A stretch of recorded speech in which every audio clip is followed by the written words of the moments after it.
అందరికీ నమస్కారం. Welcome to Prajakshetram. గత 10 ఏళ్లుగా ఆంధ్రప్రదేశ్లో కాంగ్రెస్ పరిస్థితి తెలిసిందే కదా. 10 ఏళ్లలో ఏనాడు పార్టీ పరంగా పూర్తిస్థాయి సభ నిర్వహించిన దాఖలాలు లేవు.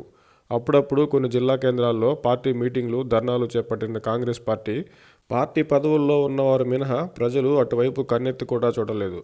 అయితే రాహుల్ గాంధీ గారి భారత్ జోడో యాత్రకు మాత్రం కాంగ్రెస్ కాస్త శ్రద్ధ తీసుకుని జన సమీకరణ చేయగలిగింది. షర్మిల గారు కాంగ్రెస్ బాధ్యతలు చేపట్టాక ఇప్పటి వరకు ప్రజల ఊసుల్లో కూడా లేని కాంగ్రెస్ సభలకు, రోడ్ షోలకు జనం చెప్పుకోతగ్గ స్థాయిలోనే హాజరవుతున్నారని, షర్మిల గారి సభలు విజయవంతం అవుతున్నాయనే భావన కొందరిలో ఉంది.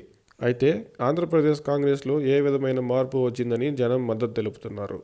కాంగ్రెస్ సభలకు వెళ్తున్న ప్రజలు స్వతహాగా మద్దతు ఇస్తుంటే, రాష్ట్ర విభజన అస్తవ్యస్తంగా చేయడమే కాక విభజన చట్టంలో ఆంధ్రప్రదేశ్కి అన్యాయం చేసిందని కాంగ్రెస్పై తీవ్ర ఆగ్రహంతో ఉన్న ఆంధ్రప్రదేశ్ ప్రజలకు ఇప్పుడు కాంగ్రెస్పై కోపం తగ్గిపోయిందని అనుకోవాలి.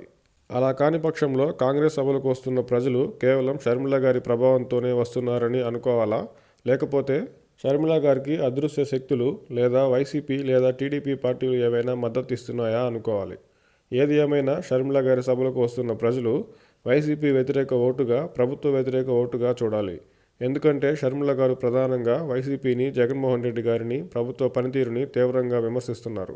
షర్మిల గారి సభలు విజయవంతమయ్యాయని భావిస్తున్న వారు కాంగ్రెస్ సభలకు వస్తున్న ప్రజలు వైసీపీ ప్రభుత్వ వ్యతిరేకతతో అనుకుంటే, ఆ ప్రజలు రాబోయే ఎన్నికల్లో కాంగ్రెస్ ఓటర్లుగా మారితే ఖచ్చితంగా వైసీపీ ప్రభుత్వ వ్యతిరేక ఓటు చీలడం గ్యారంటీ.